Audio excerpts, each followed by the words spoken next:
Now today in this video, I'll be reacting to 4 things that persons would generally say to individuals who are single, and just my response to it as a single person.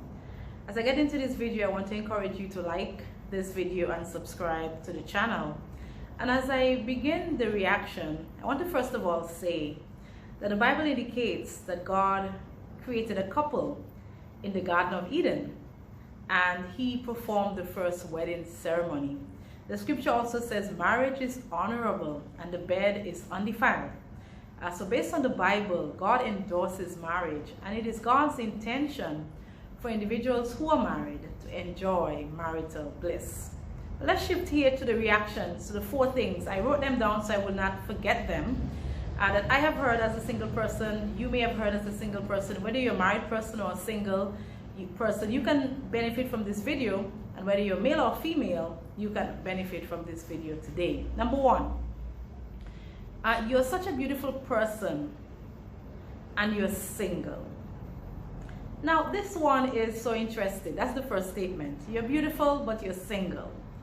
Somehow some persons link beauty to singleness and think it's a terrible thing. I'm not sure if they're saying to me that there are women who are not as beautiful as you are and they're married, or they're saying that beautiful women should be married women. I'm not sure. That one, I don't even know how to react to that one. But I can say that whether you're beautiful, and in fact, let me not say whether you're beautiful, because we're all beautiful. All women are beautiful. We're created in the image of a beautiful God. So we're all beautiful. So I don't see the link between beauty and marriage so much. So that's number 1. Number 2, the clock is ticking. It's time for you to get married. You're running out of time. The clock is ticking. Why are you taking so long to get married? I mean, this is one of the most frustrating questions to a single person.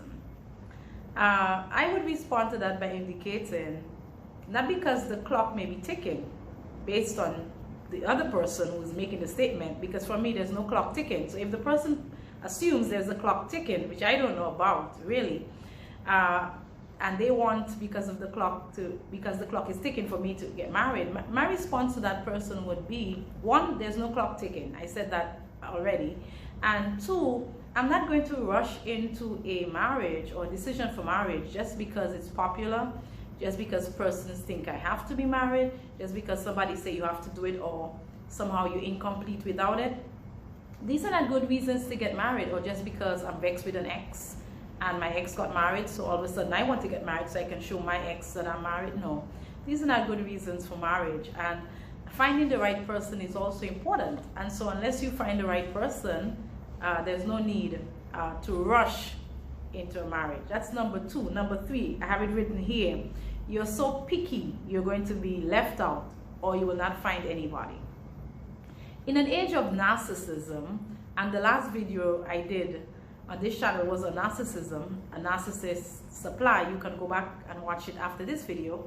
In an age of infidelity, in an age of domestic abuse, verbal abuse in marriages, and difficulties that married couples face, in an age where divorce is so rampant, why would an individual even say you're picky in these times? And for me, I don't find I'm a picky person. I believe that if it's within God's will to be married, and that's for most persons who are single. I think I can speak on behalf of the single population, and that with all the challenges that marriages face and difficulties, why would anyone just choose somebody because somebody says, oh, you need to find somebody, so you're just going to choose somebody so that you go down the aisle, you're in your lovely dress, people say, oh, she got married, wow, Kay got married. No.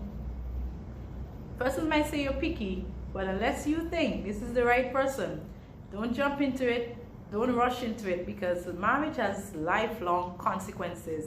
You don't want to be in hell here, right?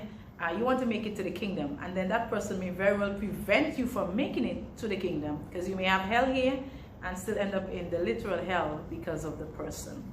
And finally, the 4th thing, which is more of a religious nature, those who are more in the church, persons perceive that individuals who are single should not lead in the church. When we look at the ministry of Christ, he served his 33+ years as a single person, and had a church with 12 leaders and more, and established the early church as he is the creator. In addition to that, the Apostle Paul states that a person who is single has more time to work for the Lord, to give their all to the Lord. As a single person, I give my all to the Lord. That's what I've been doing with my life. I'm not wasting my single state. I'm giving my all to God. So a person to indicate you're not a good model, you're not a good example, you're not a good, you shouldn't be a leader because you're single. And you know what is sad? Sometimes in the context of leading in a spiritual environment, sometimes people intentionally go out of their way to make you feel inferior. In the church, in the community, in the workplace, in the society, because you're single. But I want to end here by saying, you are beautiful, you're handsome, you're gifted, you're called by God, and your worth is not determined by whether you're married or not. It is God's plan for individuals to find someone to be married in the context of the Bible, in the context of spirituality, Seventh-day Adventism. And as a Seventh-day Adventist minister, I endorse marriage. I commend those who are married, and it's critical.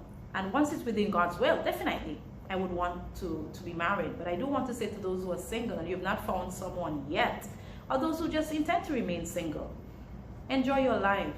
Know that your purpose, your identity is found in Jesus. Love yourself. And as we go into the weekend celebrating Valentine, enjoy yourself. God bless you. Until the next video.